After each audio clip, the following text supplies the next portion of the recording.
آدھی رات گزر چکی تھی۔ منظور حسین صاحب میز پر جھکے ہوئے اپنے بیٹے جمیل کو خط لکھ رہے تھے۔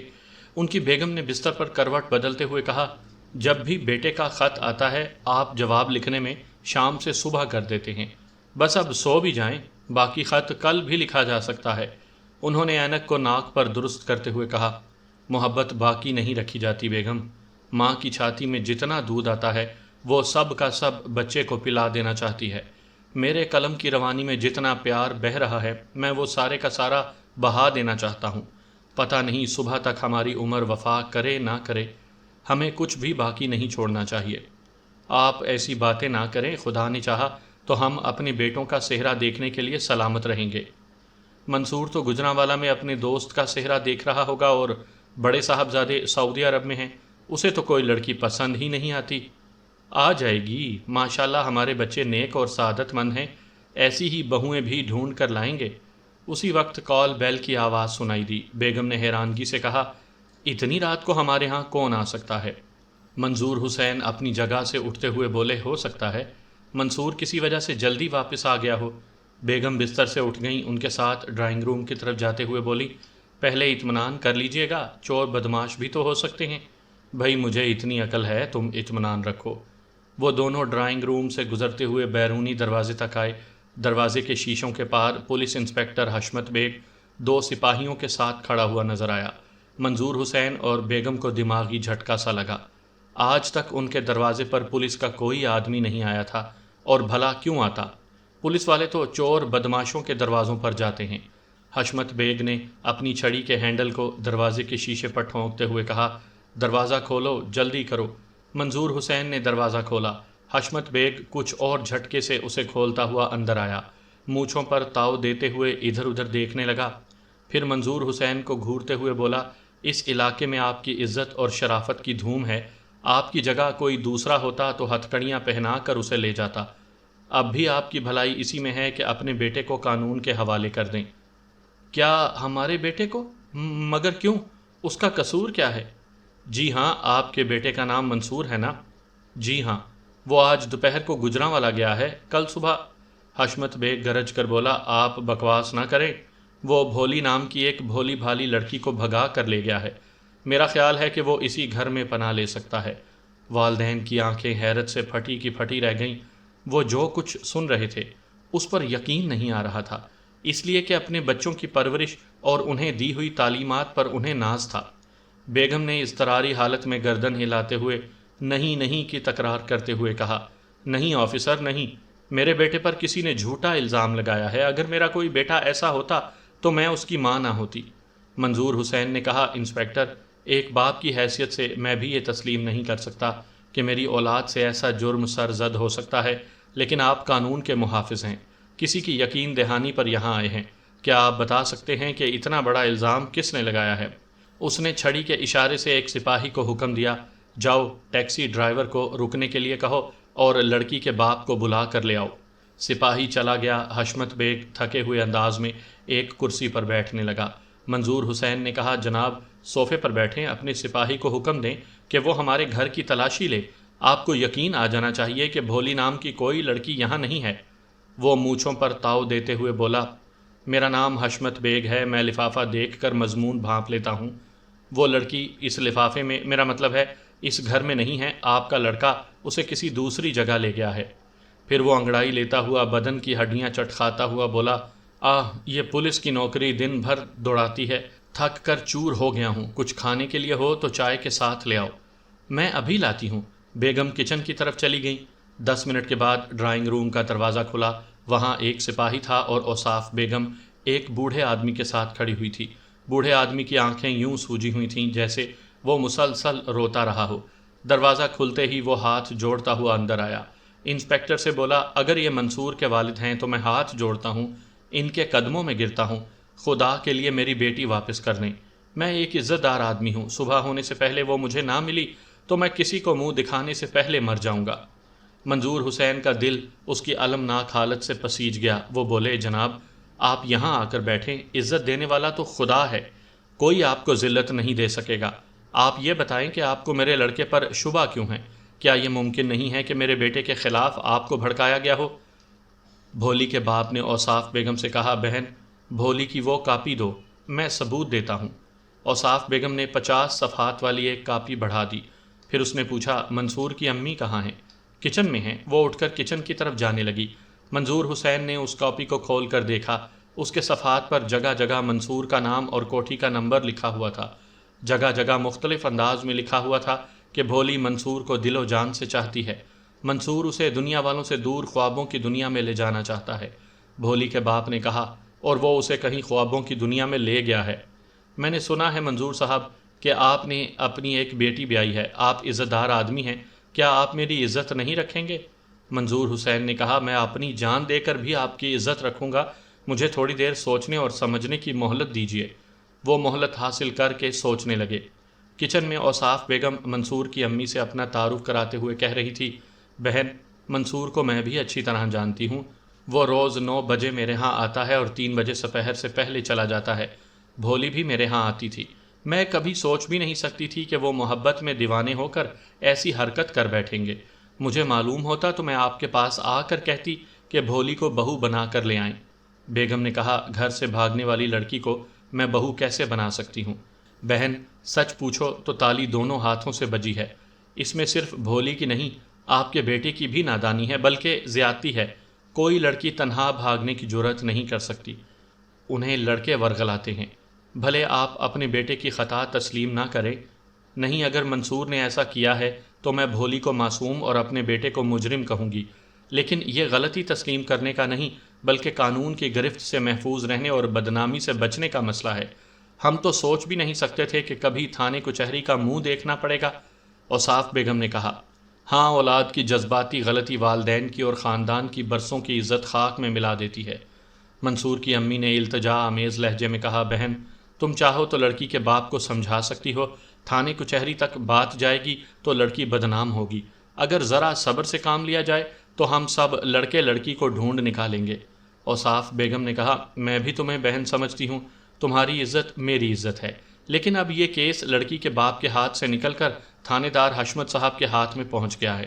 تمہیں نہیں معلوم یہ تھانے دار بڑا لالچی ہے، موٹی رقم لے گا تب اس کیس کو دبائے گا، نہیں تو عدالت تک پہنچائے گا۔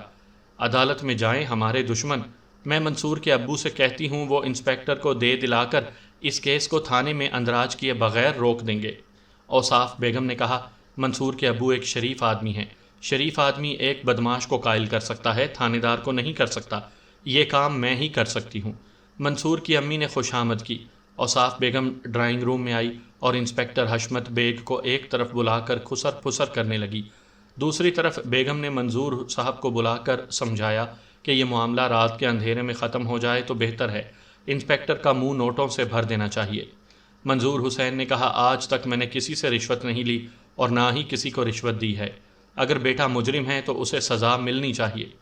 بیگم نے سہم کر کہا، یہ اسلامی حکومت ہے، منصور کو کوڑے مارے جائیں گے، اسے سنگسار کیا جائے گا، کیا آپ اسے سزا پاتے دیکھ سکیں گے؟ نہیں دیکھ سکوں گا، میرے بچے کو ایک پتھر بھی لگے گا تو میں مر جاؤں گا، میں اسے بچا لوں گا۔ رشوت کے علاوہ دوسرا راستہ بھی ہے، اور وہ یہ کہ بیٹا جسے لے گیا ہے اسے ہم بہو بنا لیں گے۔ نہیں، میں کسی شریف زادی کو بہو بناؤں گی۔ وہ بوڑھا جو ڈرائنگ روم میں بیٹھا رو رہا ہے وہ ہم سے زیادہ شریف اور مظلوم ہے، اگر اس کی بیٹی شریف زادی نہیں ہے تو ہمارا بیٹا بھی شریف زادہ نہیں کہلا سکتا۔ گرتے ہوئے کو تھامنا اور ڈوبتے ہوئے کو کنارے لانا ہی شرافت ہے۔ آؤ ہم لڑکی کے باپ سے معاملہ طے کر لیں۔ بیگم کو منظور نہیں تھا مگر وہ مجبوراً منظور حسین کے ساتھ ڈرائنگ روم میں آئیں، ساتھ ہی چائے اور ناشتے کی ٹرالی لائیں۔ وہاں اوصاف بیگم بڑی بے حیائی سے تھانے دار سے لگی بیٹھی تھی۔ تھانے دار حشمت بیگ کہہ رہا تھا، میری رات کی نیند حرام ہوئی ہے، پورے 5000 لوں گا تب یہ معاملہ ختم کروں گا۔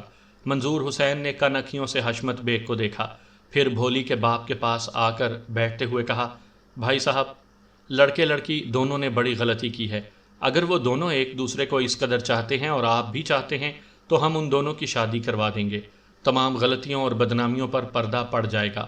تھانے دار حشمت بیگ کی مونچھیں مسکرانے لگیں، وہ بولا، اب لڑکے لڑکی کی پسند کا وقت گزر چکا ہے، ماں باپ کی رضامندی بھی کام نہیں آئے گی۔ کیوں؟ منظور حسین نے پوچھا۔ کیونکہ بھولی کے باپ ریاست علی نے بھولی کے اغوا کی رپورٹ درج کروائی ہے، ایک تحریری بیان پر دستخط کیے ہیں، اگر یہ بھولی اور منصور کی شادی کے لیے کیس واپس لے گا تو اسے قانون کے سامنے جواب دینا ہوگا کہ آج تمام رات اس کی بیٹی کہاں غائب رہی تھی۔ منظور حسین نے اسے ناگواری سے دیکھا۔ ریاست علی نے گڑ گڑا کر التجا کی، حضور یہ بات اگر سہولت سے طے ہو جائے اور میں بدنامی سے بچ جاؤں تو آپ کا کیا نقصان ہوگا؟ کیسے نہیں ہوگا؟ وہ کڑک کر بولا، کیا میں تمہارے باپ کا نوکر ہوں کہ آدھی رات کے بعد یہاں اپنی نیند خراب کر کے جاگ رہا ہوں؟ یاد رکھو ابھی میں نے FIR نہیں کاٹی ہے، اگر صبح تک لڑکی واپس نہ آئی تو… منظور حسین نے کہا، انشاءاللہ آ جائے گی۔ آپ کی نیند خراب ہوئی اس کا ہمیں افسوس ہے، آپ چاہیں تو 2 خاندانوں کو بدنامی اور پریشانی سے بچا سکتے ہیں، یہ معاملہ یہیں پر ختم ہو سکتا ہے۔ یہ معاملہ یہیں ختم ہو سکتا تو میں نہیں آپ تھانے دار ہوتے، میں قانون کا محافظ ہوں، ایک ذمہ دار آفیسر ہوں۔ میرے علاقے سے ایک لڑکی غائب ہو اور میں اغوا کرنے والے کی حوصلہ افزائی کے لیے معاملہ یہیں ختم کر دوں؟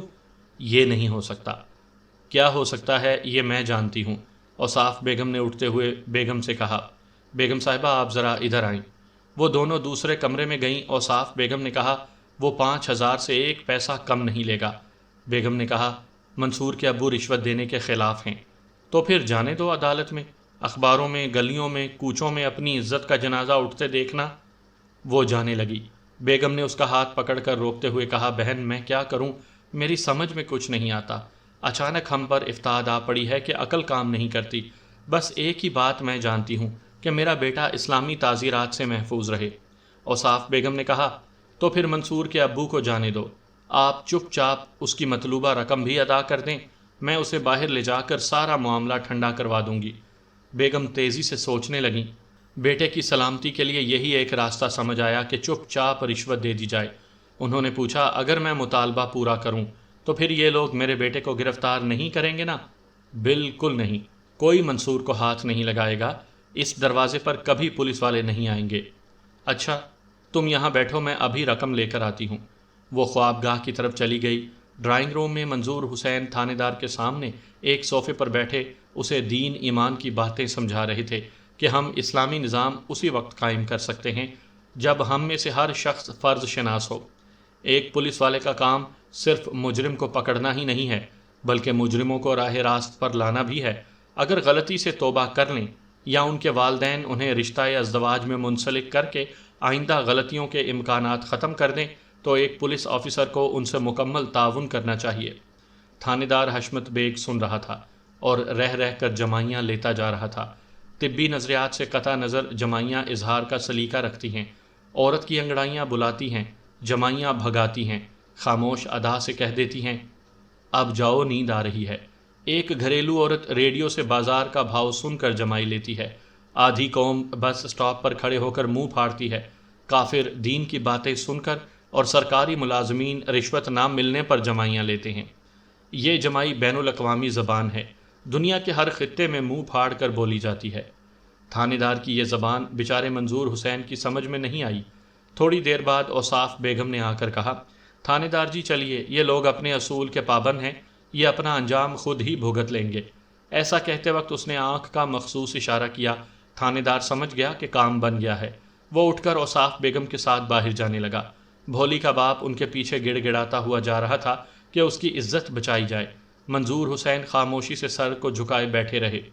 جب وہ لوگ چلے گئے، ڈرائنگ روم میں سناٹا چھا گیا تو انہوں نے سر اٹھا کر ادھر ادھر متلاشی نظروں سے دیکھا۔ بیگم نظر نہیں آئیں۔ وہ اپنی جگہ سے اٹھ کر شکست خوردہ انداز میں آہستہ آہستہ چلتے ہوئے خوابگاہ میں پہنچ گئے۔ بیگم نے انہیں دیکھتے ہی ایک مجرم کی طرح سر جھکا لیا۔ وہ بولے، اس عورت کے چہرے کا اطمینان اور تمہارا جھکا ہوا سر بتا رہا ہے کہ تم نے ان کا مطالبہ پورا کر دیا ہے۔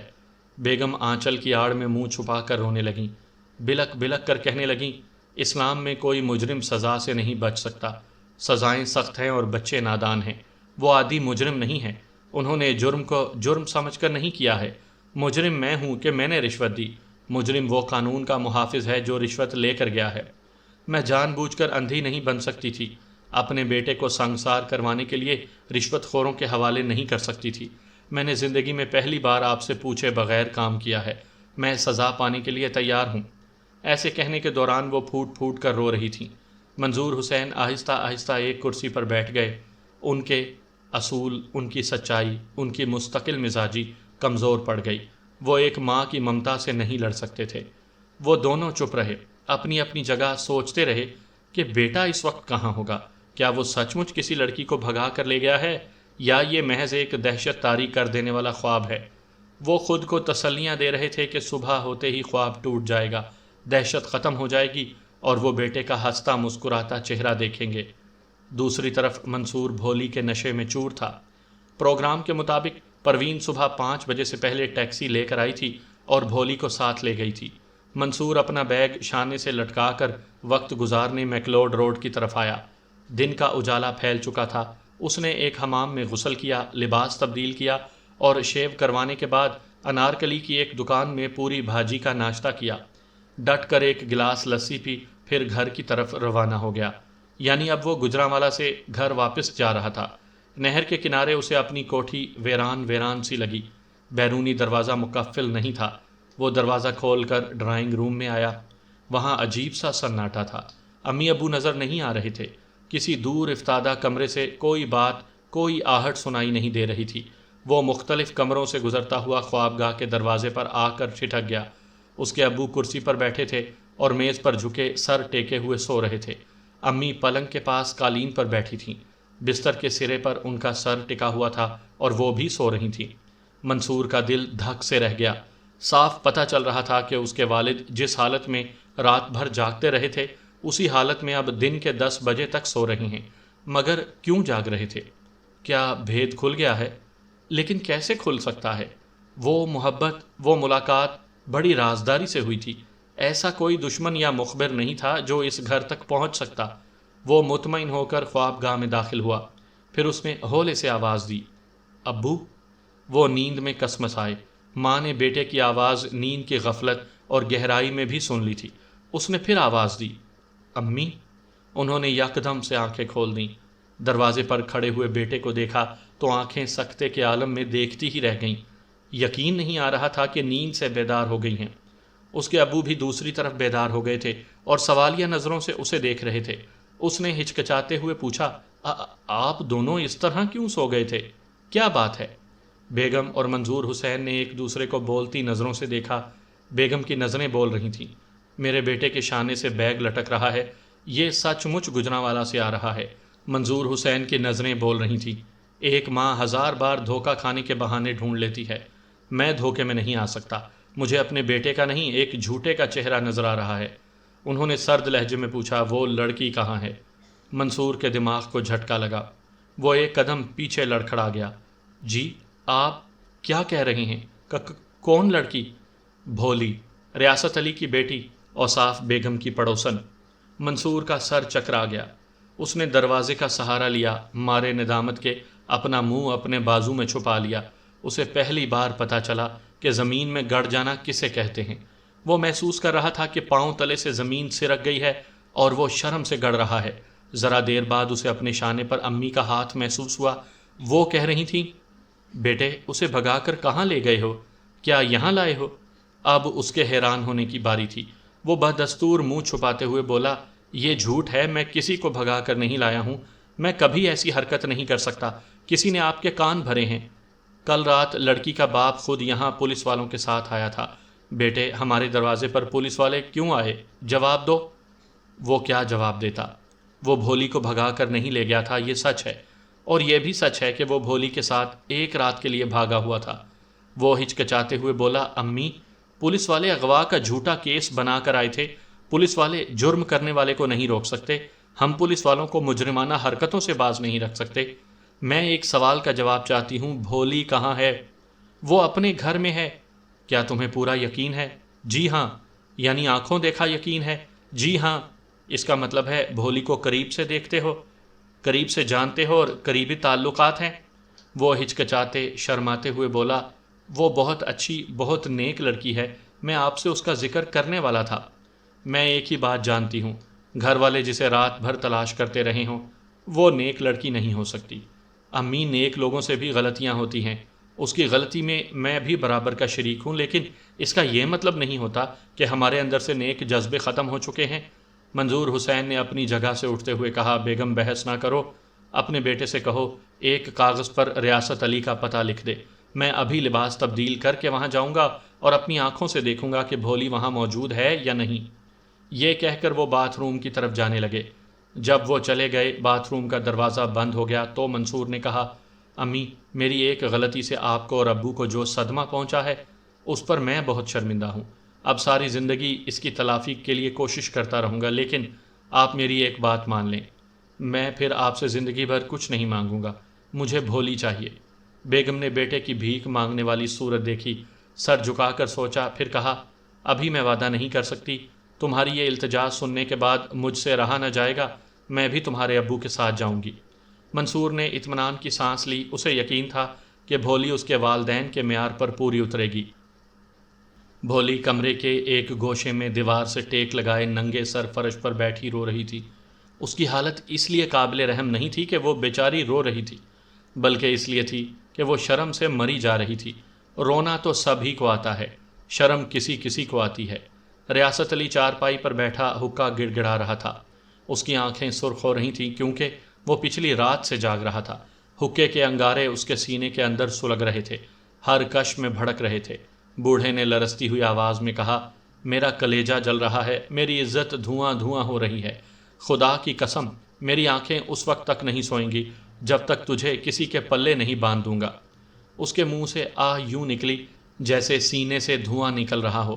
کمرے کی خاموشی میں صرف حقے کی گڑ گڑاہٹ ابھر رہی تھی۔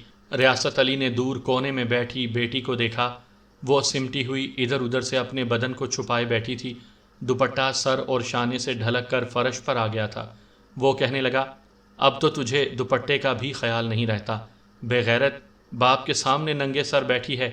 وہ جلدی سے دوپٹے کو اٹھا کر گھونگھٹ کی طرح سر پر ڈالنے لگی تاکہ سر کے ساتھ منہ بھی چھپا رہے۔ ہم اولاد کو بچپن سے سمجھاتے ہیں کہ سر ننگا نہ رکھو، مگر اولاد جوان ہو کر خود کو والدین سے زیادہ عقل مند سمجھنے لگتی ہے۔ ہم یہ نہیں کہتے کہ آنچل ایک ڈھال ہے جسے سر پر رکھنے سے لڑکیوں کی عزت محفوظ رہتی ہے، ہم صرف یہ سمجھتے ہیں اور سمجھانا چاہتے ہیں کہ آنچل مشرقی تہذیب کا ایک پرچم ہے جو ہماری بہو بیٹیوں کے سر پر سجتا ہے۔ حیا کا شاعرانہ اظہار یہ ہے کہ عورت سر پر آنچل رکھ لیتی ہے۔ مختلف قومیں مختلف علامتوں سے اپنی تہذیب کو پیش کرتی ہیں، ہم اپنی غیرت مند تہذیب کو آنچل کے حوالے سے پیش کرتے ہیں۔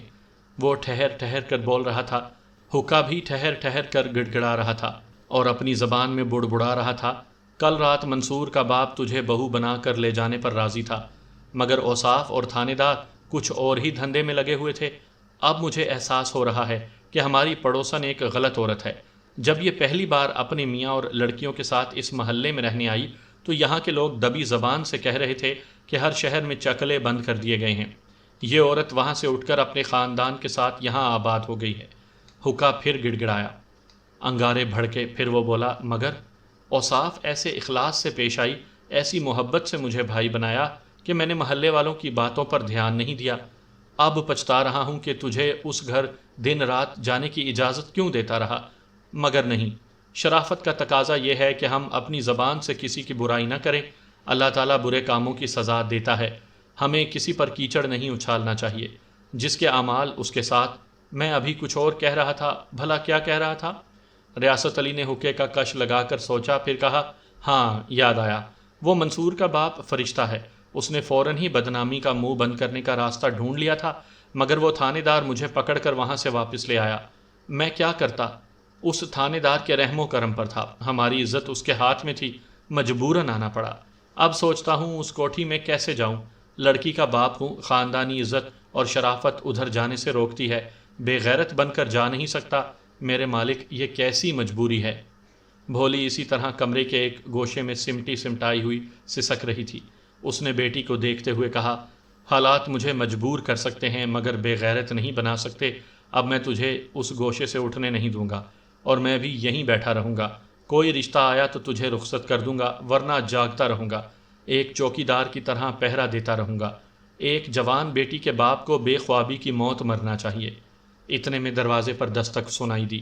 ریاست علی نے اپنی جگہ سے اٹھ کر کمرے کے باہر آ کر پہلے دروازے کو بند کیا، وہاں تالا لگایا تاکہ اب بیٹی پر کسی کا سایہ نہ پڑے، پھر اس نے آنگن کا دروازہ کھولا۔ اوصاف بیگم کھانے کی ٹرے اٹھائے اندر آتے ہوئے بولی، بھیا تم غصے میں ہو، میں نے سوچا میں ہی چل کر تم باپ بیٹی کو کچھ کھلا پلا دوں۔ اوصاف، زہر لائی ہو تو کھا لوں گا، ورنہ واپس لے جاؤ۔ کل تھانے دار کے ساتھ تمہاری بے تکلفی اور سودے بازی دیکھ کر میں بہت کچھ سمجھ گیا ہوں۔ اب بہتر یہ ہوگا کہ ہمارے تعلقات بالکل ہی ختم ہو جائیں۔ وہ فاتحانہ انداز میں مسکراتے ہوئے بولی، جب سمجھ ہی گئے ہو تو اور سمجھداری سے کام لو۔ بیٹی کے اغوا کے سلسلے میں تمہارا تحریری بیان تھانے دار حشمت بیگ کے پاس موجود ہے۔ وہ میں نے قانون کا سہارا مانگنے کے لیے ایسا کیا تھا۔ وہ سہارا؟ وہ تمہارا بیان بدنامی کا اخبار بھی بن سکتا ہے۔ ہم سے دوستی ہے، دوستی ہی رکھو، اوصاف سے دشمنی مہنگی پڑے گی۔ او، وہ پریشان ہو کر بولا، تو تم اپنی اصلیت دکھا رہی ہو۔ اصلیت سارا محلہ جانتا ہے کہ ہم بدنام محلے سے آئے ہیں۔ ہمارے ہاں جوان لڑکے آتے ہیں لیکن کوئی ہم پر انگلی نہیں اٹھا سکتا۔ اللہ حشمت بیگ جیسے تھانے دار کو سلامت رکھے۔ تم ہماری اصلیت دیکھنے کے بجائے اپنے گریبان میں جھانکو۔ شریفوں کے گھروں میں بھی وہی ہوتا ہے جو ہمارے گھروں میں ہوتا ہے۔ شریف لوگ چھپا لیتے ہیں، ہم نہیں چھپاتے، اس لیے شریف نہیں کہلاتے۔ اگر ہم تم میں کوئی فرق ہے تو بتاؤ۔ ایک بد چلن عورت منہ پر تھوک دے تو کیسا لگتا ہے، یہ ریاست علی کا دل ہی جانتا تھا۔ وہ اپنے منہ پر آپ تھپڑ مارتے ہوئے بولا، ہاں کوئی فرق نہیں ہے۔ اب تو میں بھی بے غیرتوں کی صف میں کھڑا ہو گیا ہوں۔ اس لڑکی نے مجھے کہیں کا نہ رکھا۔ میں ابھی مر سکتا ہوں لیکن مر جاؤں گا تو یہ اور ٹھوکریں کھاتی اور بے حیا بنتی چلی جائے گی۔ میں غیرت سے مر کر جو عزت کما کر جاؤں گا وہ سب خاک میں مل جائے گی۔ اوصاف بیگم نے نرمی سے کہا، بھائی جو ہوا اس پر خاک ڈالو۔ میں بری عورت سہی مگر دنیا والوں کے سامنے تم کو اور بھولی کو برا نہیں بننے دوں گی۔ آؤ چلو کھانا کھا لو۔ نہیں، میں نہیں کھاؤں گا اور بھولی کو بھی نہیں کھانے دوں گا۔ وہ اس دہلیز سے سہاگن بن کر نکلے گی یا پھر میرے ساتھ مر جائے گی۔ کھانا لے جاؤ یہاں سے۔ واہ، اچھی ضد ہے۔ اس ضد سے کچھ حاصل نہیں ہوگا۔ جو کچھ ہوا اسے برداشت کر لوگے تو جلد ہی کہیں سے رشتہ آ جائے گا۔ ارے ہاں، یاد آیا، کل تو منصور کے گھر والے تیار تھے، بلکہ اب بھی تیار ہو سکتے ہیں۔ میں آج شام کو ہی انہیں تمہارے دروازے پر لا سکتی ہوں۔ ریاست علی کی آنکھوں میں امید کا دیا ٹمٹمایا۔ اس نے التجا آمیز نظروں سے اوصاف بیگم کو دیکھا۔ ایک لمحہ پہلے اس عورت سے سخت نفرت تھی، اب وہی عورت رشتے کی بات آگے بڑھا کر اس کی بیٹی کو عزت سے ٹھکانے لگا سکتی تھی۔ اب اس سے نفرت نہیں کی جا سکتی تھی۔ وہ بولی، بس یوں سمجھو کہ میں نے چٹکی بجائی اور بھولی دلہن بن گئی۔ چلو اب کھا لو۔ وہ ہاتھ جوڑ کر بولا، اوصاف میں نے قسم کھائی ہے، قسم نہیں توڑوں گا۔ ہمیں کھلانا چاہتی ہو تو پہلے رشتہ لے آؤ، اس سے پہلے ہم باپ بیٹی موت کو بلاتے رہیں گے۔ تم شریف لوگوں میں یہی ایک خرابی ہوتی ہے کہ شرافت میں اپنی خرابی کر لیتے ہو۔ ٹھیک ہے، میں ابھی منصور کے ہاں جاتی ہوں۔